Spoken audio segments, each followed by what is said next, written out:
is up, everybody? It is Alex from Heavy New York calling from Zoom again, and this time we are here with Opus and Dave of Dead by Wednesday. Great to be able to talk with you today. Thanks for being here. Hey. What, Thanks what's for having happening? us. Not much. Look at you, Dave, all sharp, all spiffy. Look at you, Taking Dave. it from the office today. I I'm working in the Dead by Wednesday management office today, working through all of our. I got to tell you, this is a great contrast. Business. This is great contrast with two members I've been interviewing. We got one member stranded with the car broken down, waiting for AAA to come, and then we got the nice, classy version of Dead by Wednesday. I don't think there's a better. Being that your music consists of multiple styles, and I could definitely see multiple inspirations. I don't think there's a better way to be presenting this interview. So thank you, guys. Awesome. There you go. Look at that. Somebody has to make the bacon here. It wasn't done on purpose, I'll tell you that much. I know, which I think makes it all the more excellent. But thanks for giving us new music to make 2022 an even better year for heavy metal. We got Capital Conspiracy out now. You guys just want to give like a rundown on how the making of this album was, how this record sort of was able to see the light of day? Who wants to go first? Dave, you want to hit that one? Yeah, I can jump in. Yeah, it actually started with Rob Roy, our other singer, leaving the band, and Esteban Steve Alvarez came in as kind of like a temporary person to fill in for a tour that we had booked in that April. And then COVID hit, the tour got canceled, but Steve worked out so well, we decided, to make him an official member. And we began taking the time that we had off from the band, not being able to meet and rehearse and everything, and just focus on writing. And within a couple months, we had a couple killer tracks. We had SOS done and The Wake. And, within a month or so, we had a new video. Steve's brother shot for us. And we decided to focus on the song SOS because it was relevant to what was going on at the time with COVID and social unrest and everything. And we just started throwing ideas out remotely. We were meeting every week on a Zoom meeting, and I'd write riffs. I have Pro Tools at my house, and, the majority of the album, to be honest, was recorded at our home. Steve, Mike, and myself all have home recording gear. Opus was able to get into the studio, in a safe manner during the COVID times and start recording. So we basically banged out the whole album, writing and recording remotely, and then going in the studio when we could to wrap things up. So it was an interesting process, not being able to actually be together and write as much in the band room. Although the last few songs, we just threw out some ideas and we could get back together and finish the album up. So I'd say 50% were written remotely, 50% written in the band room, but a lot of it was recorded remote. I DI'd the guitars, sent them to our producer, Nikki Belmore. He reamped the guitars, did the same for the bass and whatnot. So it was an interesting process, very unique to the album, but it actually goes with the times. The album's really written about, what everybody was going through in 2020 up till now, with the COVID issues, social unrest, and those type of issues, and financial problems that people have been going through, relationship issues, all related to mental issues, everything. Yeah. Steve's a combat veteran. He touches on that subject a little bit in some of the songs. So very diverse album. Pull from a lot of different resources, our influences, and just the things that we were going through at the time. So this album Capital Conspiracy definitely sums that up. This album, I would say, my review of it definitely consists of what I call 2020 vision. So I definitely get the vibe and the feeling of 2020. So without a doubt, because of, the drastic turn that the world has changed and everything like that, is it fair to say that this wasn't just a continuation from the self-titled album from 2019? This was meant to kind of signify a new beginning for Dead by Wednesday, right? Well, it actually to finish touch upon what he was saying before. So even though we took a bad situation and we sort of turned it into a positive one, because even though we couldn't get together, we literally would have band practice every Thursday on Zoom, like what we're doing right now. And we would go through riffs and talk about our future, what we're planning on doing, what's coming up, yada, yada. And so a lot of it is based off of actual real anger.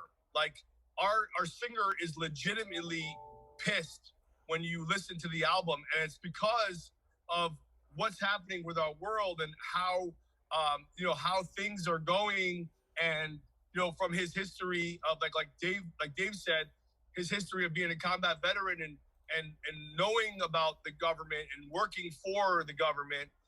And it's not just about that. It's not really even that political. It's more about social and humanitarian issues and personal issues and what everyone's been going through. And you can tell that, when you listen to the music and you listen to the album, that it's real, legitimate angst. It's real. It's not contrived. And so, yeah, it's not really an extension of the last album at all. It is definitely a brand new beginning, and it's like a rebirth in a sense.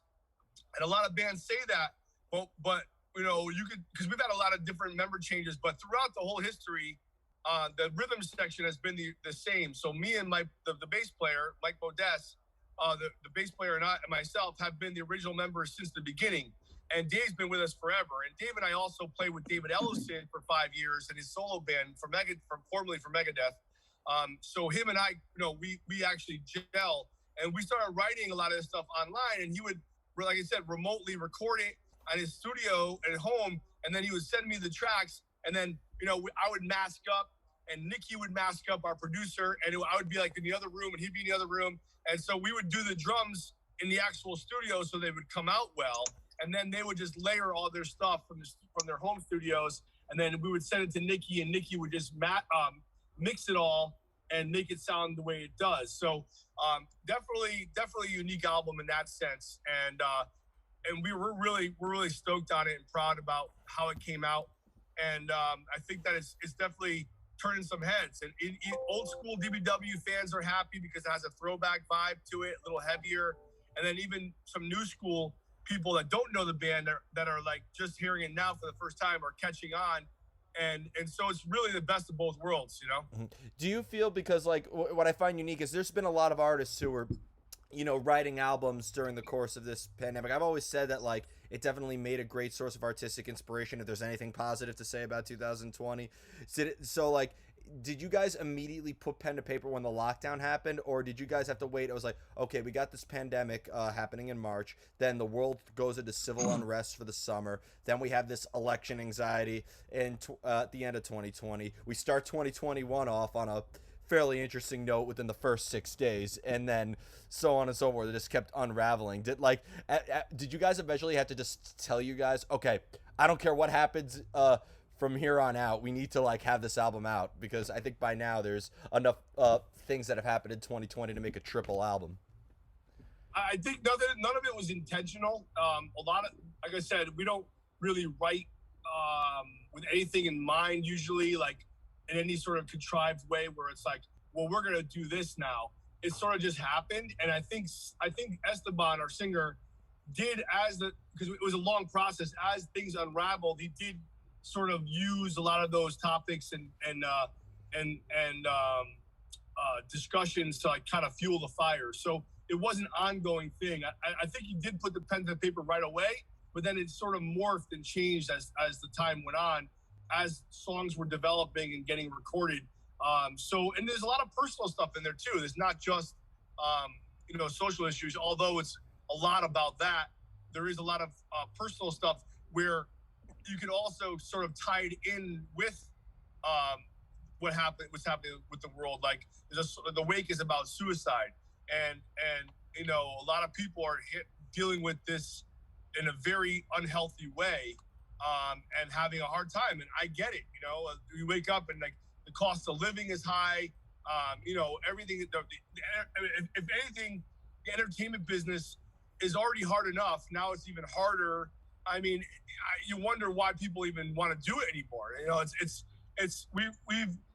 We're sort of like in this weird state where you have to almost, you have to love what you do to want to do it. Otherwise, why even bother?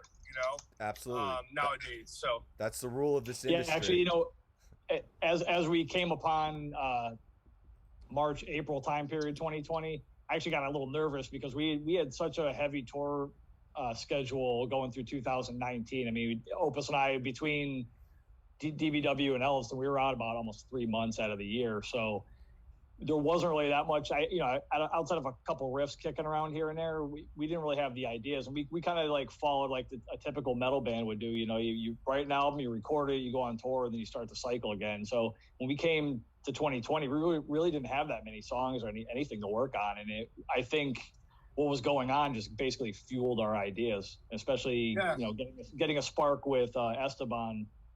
We literally banged out the album probably between April of 2020 and November as far as writing it. And then, we wrote one extra song. We felt like we needed just another kick in the ass, which ended up being Invincible. We wrote that in 2021. But it, like I said, I started off a little nervous, like, hey, how are we going to write a whole album? And then, we get to like the end of the year and it was like, man, I can't stop writing. So it just, and the world slowing down and closing kind of almost helped that process, Mm-hmm.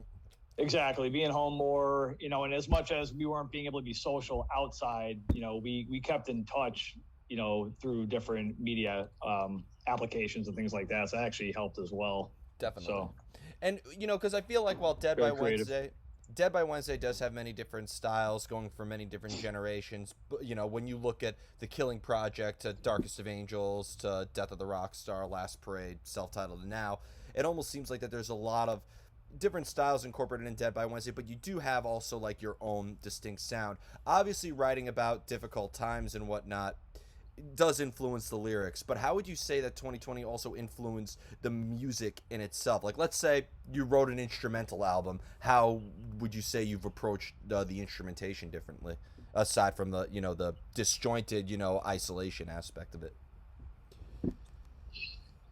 What do you think, Dave? I mean, I think it's definitely more aggressive for sure.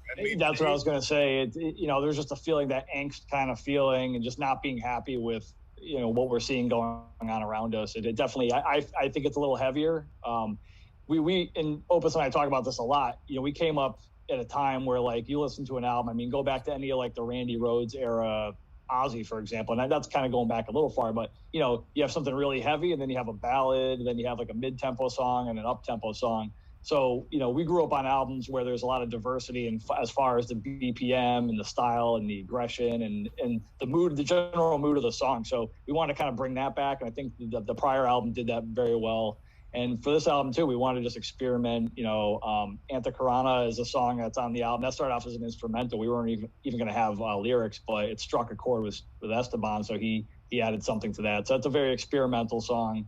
But then, you got songs like The Wake and SOS and Mars in Exile that just kick it in the ball. So you want to have a sort of like a dynamic climax and almost like a roller coaster when you listen to an album. You want to have it start off really strong and go up, and then you want it to kind of climax down a little bit and taper off a little bit and sort of bring down the mood and then bring it back up again and end on a high note. And that's kind of the same with the live show. Like Dave was when Dave signed on, he was known for heavier stuff like death metal and technical stuff.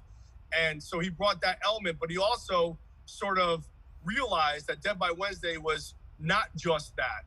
We have a lot of groove sort of orientated, like heavier groove style stuff like Sepultura, Soulfly, Pantera, bands like that.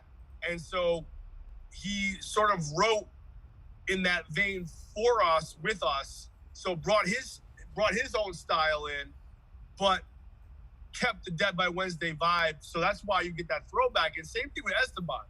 Esteban is the closest thing to old school DBW that we've had in years as far as style. Although he brings his own elements as well, it still has like more of a. Some songs have melodic and metal catchy hooks and stuff, which I'm a huge fan of. Because even if it's metal, you still want to have something that you grasp onto and remember. And when you leave a show, you're still singing a song or two from that band. 'Cause that's really what people want. Even though you can play a million miles an hour, you can be technical, you can show your chops. We do it in spurts. Like, we can do it, and we show people we can do it, but we don't always do it. We do it like almost that less is more attitude, where you give it to them a little bit, and they're like, "Damn, oh wow, that's cool." But if you give it to them all the time, it's almost overload, and it just gets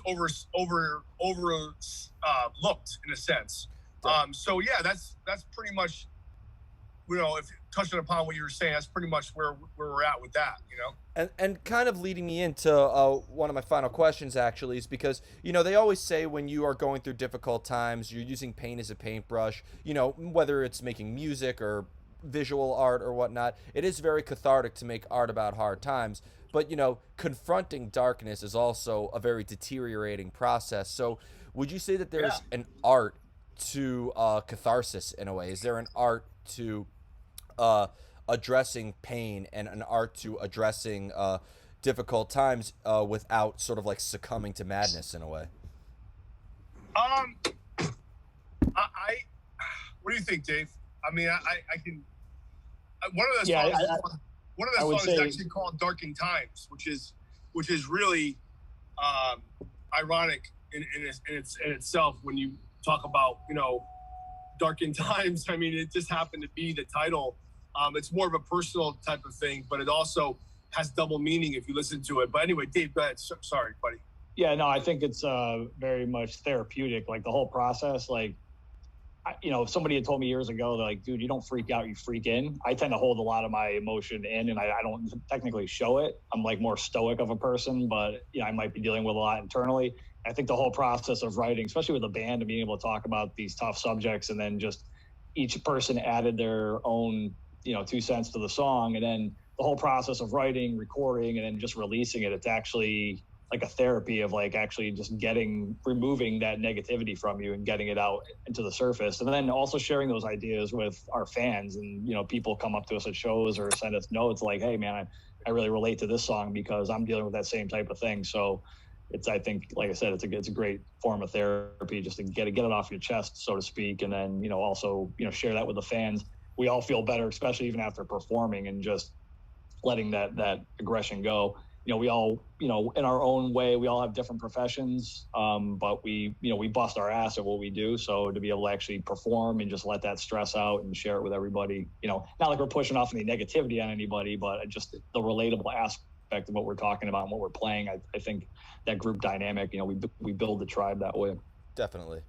And I think that there's an essence of unity that comes from a Dead by Wednesday show, and that does come from a Dead by Wednesday album. I think, it's not about, I would say that it's not about getting rid of your demons. It's about making peace with them. That's how I sort of conclude with this new album in a way.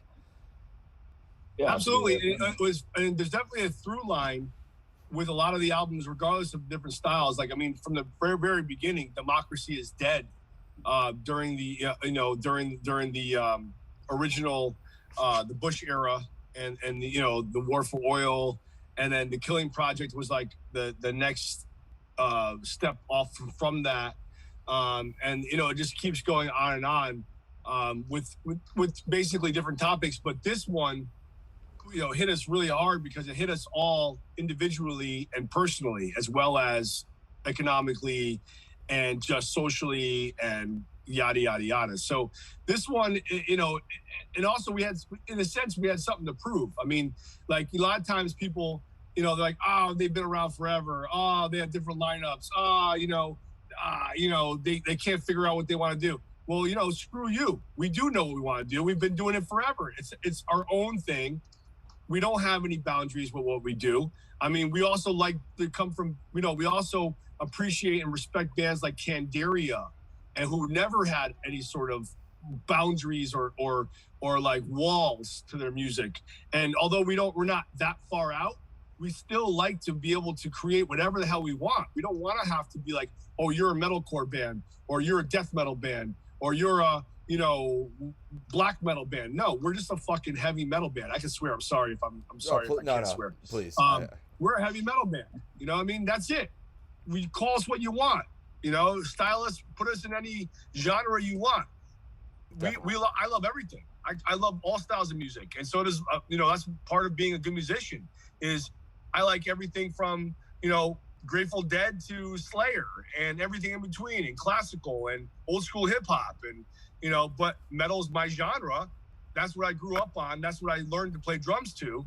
But doesn't mean that I don't appreciate other stuff and learn from other stuff and use those, aspects of those music to put into our music to make it unique and different, you know, and interesting, not just for the people, but for us.